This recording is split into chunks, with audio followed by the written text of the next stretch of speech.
สวัสดีค่ะวันนี้ครัวบ้านหนูก็มีเมนูขนมเค้กเผือกสูตรนึ่งสไตล์ไทยๆนะคะทำกินแบบง่ายๆตามฉบับครัวบ้านหนูมาฝากนะคะเดี๋ยวเราไปดูส่วนประกอบแล้วก็วิธีทำกันเลยค่ะทำกันเลยนะคะก็ใส่น้ำตาลทรายลงไปก่อนนะคะตามด้วยน้ำกะทิค่ะเกลือป่นนะคะน้ำมะนาวค่ะแล้วก็น้ำมันพืชนะคะจากนี้ก็ตีส่วนผสมทุกอย่างให้เข้ากันนะคะ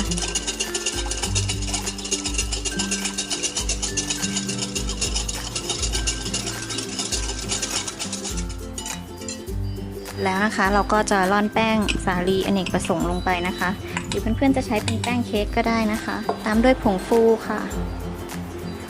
แล้วก็เบกกิ้งโซดานะคะ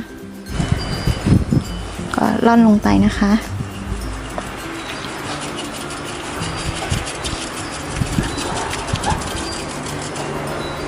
แล้วนะคะก็ค่อยๆตะล่อมให้แป้งเข้ากันนะคะ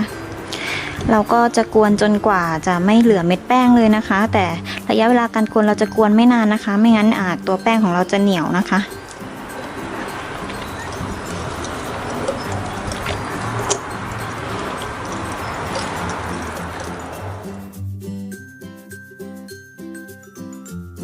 ค่ะจากนี้เราก็จะใส่สีผสมอาหารลงไปนะคะ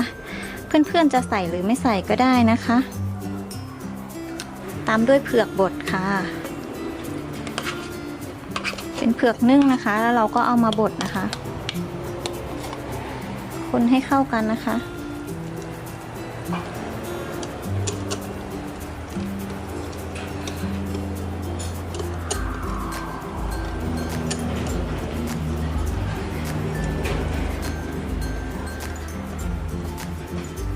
ค่ะก็เสร็จแล้วนะคะเดี๋ยวจากนี้เราก็จะพักแป้งทิ้งไว้สักครึ่งชั่วโมงนะคะเดี๋ยวเรามาทำขั้นตอนการนึ่งกันนะคะค่ะเราก็พักแป้งจนครบเวลาแล้วนะคะจากนี้เราก็จะมาตักแป้งใส่พิมพ์กันนะคะวันนี้ใช้เป็นถ้วยตะไลนะคะแต่ถ้าเพื่อนๆไม่มีจะใช้เป็นถ้วยซิลิโคนก็ได้นะคะตักไม่ต้องเต็มมากนะคะ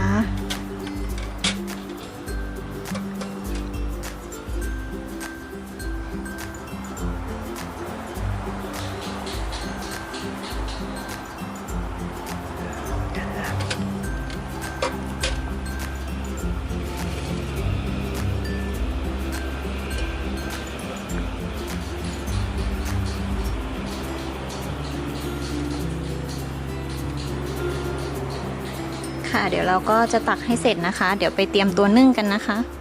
เสร็จแล้วนะคะเราก็เอาขนมมานึ่งในน้ำเดือดเป็นเวลา 13-15 นาทีหรือจนขนมสุกนะคะค่ะเราก็นึ่งขนมมาจนสุกแล้วนะคะเดี๋ยวจากนี้เราก็จะยกขนมลงจากเตานะคะเดี๋ยวรอให้เย็นเดี๋ยวมาจัดเสิร์ฟกันนะคะค่ะนี่นะคะเมนูขนมเค้กเผือกสูตรนึ่งของเราก็พร้อมเสิร์ฟแล้วนะคะเดี๋ยวเรามาดูเนื้อขนมใกล้ๆกันนะคะ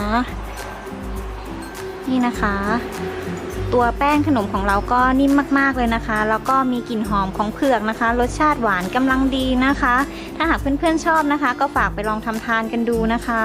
สำหรับวันนี้นะคะก็ฝากเพื่อนๆกดไลค์กดแชร์กดติดตามเพื่อเป็นกำลังใจให้กันด้วยนะคะไว้เจอกันใหม่วิดีโอหน้าค่ะสวัสดีค่ะ